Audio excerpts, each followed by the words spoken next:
So, Well, so you entered the Army in '62 for how many years? 5.5 I served. So what were you doing in the Army? Well, I went through the regular training. I went through my advanced individual training was field communications, and then I went to jump school, and from jump school I went to the Special Forces, and I went through the medical training of the Special Forces, and which was quite extensive, and I ended up as a medic on an A team. And so you don't mind the cat getting in your bag? No, not a bit. Okay.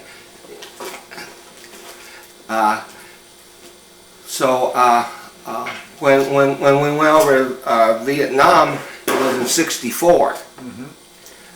November of '64, and of course one of the first things we did, we jumped with Vietnamese, so we earned our Vietnamese jump wings. And then when we were at, I forget the name of it, it was our B team, and we didn't have much to do with it, except we were there waiting to get to our A team. And we had a report of where 4 American prisoners were, and we wanted to go the next morning, and it was down in the Mekong River where it goes into the ocean, and this was in the tide waters, and we wanted to go in there on I guess it's 8-man assault boats, and anyway, so we were ready to go, but Washington said no.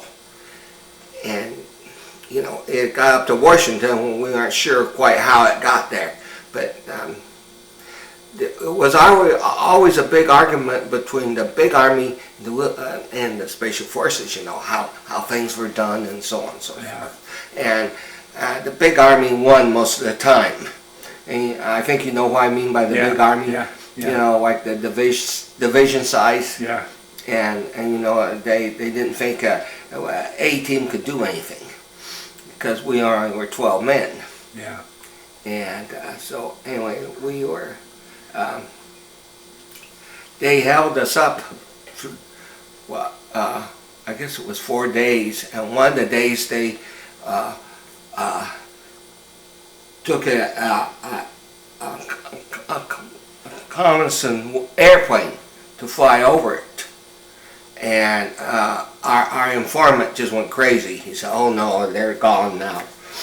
And so anyway, finally we were able to go there, and from the reconnaissance they said that the brush was only about 4 to 8 feet tall, and that we could just put some 12-foot ropes on the choppers and just slide right down to the ground. Well, it was like 30 or 40 feet tall. Mango trees were, and you weren't going to slide down to the ground on a 12-foot rope. Anyway, so part of it went down as far as they could, and they tried to get it, because there was an Air Force lieutenant that they had chained to his bunk, and with orders to kill if anything happened, and our 3 were sorry in the thing. And so I was in the IR detail to try to rescue that 3, and we never, because when we saw how bad that was.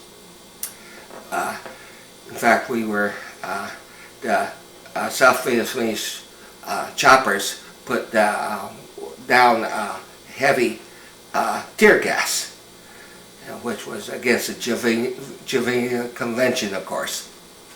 Anyway, so they put those down, and then they threw us over to a place where we could get down, and that was a place where they had 3 kills. The kills to get things real hard.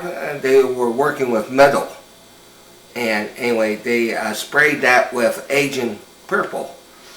And so when we went down on that one, all the stuff on the ground went up in your nose and mouth and everything, and so then we were about 3 miles away, and the next 4 hours we only made it about halfway, and then they said, okay, cut yourself a chopper pad and get out of there. And so we were cutting these trees down that were 40 feet tall, and I know a friend of mine that was in the engineering area. He said he put on enough C4 on the tree to bring a piece of steel down that big, and the only thing the tree did was the bark only came off.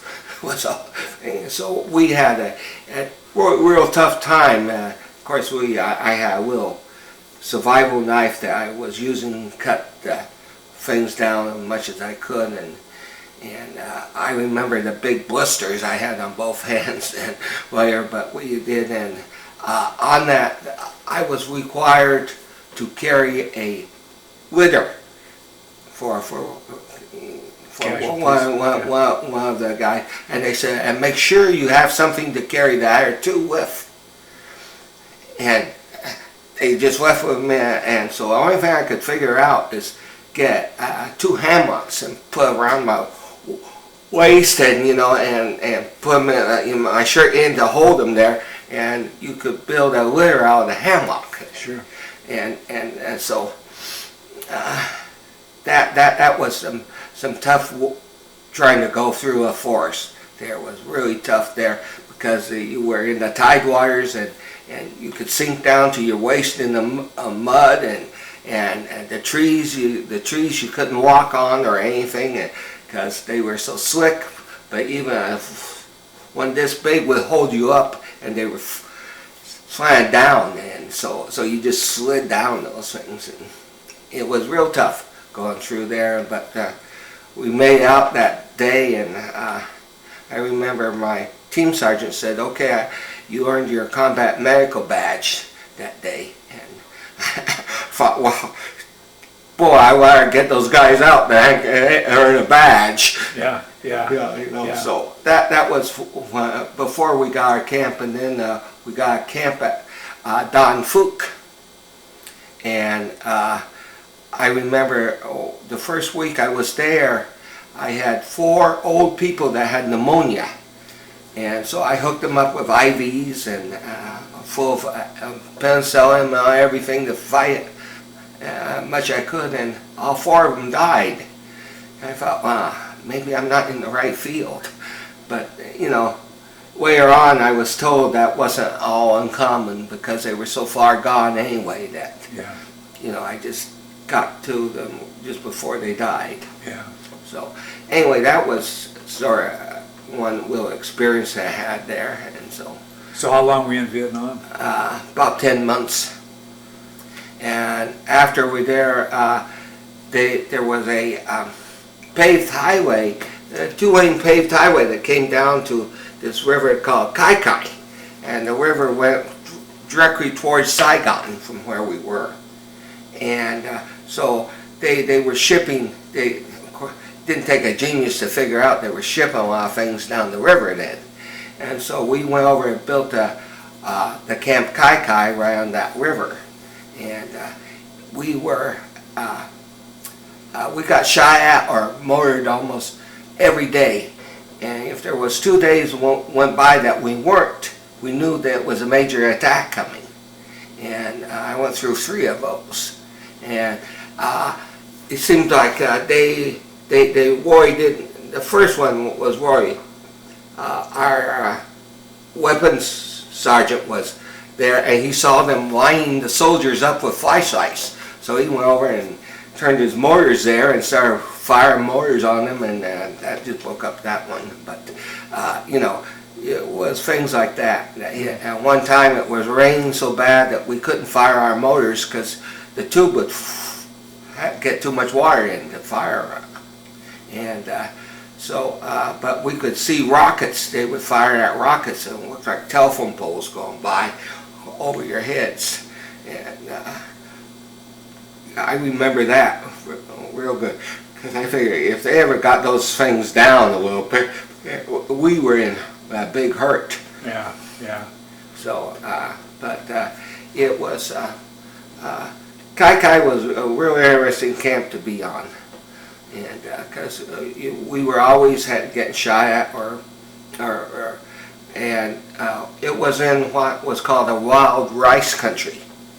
And so, the only place that there was trees was on the river banks. And other than that, you could see forever. And, so we could see this 2-story building that was about 5 miles off, and it was sending radio signals, and we got some of their signals and couldn't understand a bit of it, so we sent it into our higher intelligence, and it was Russian. They were saying in Russian.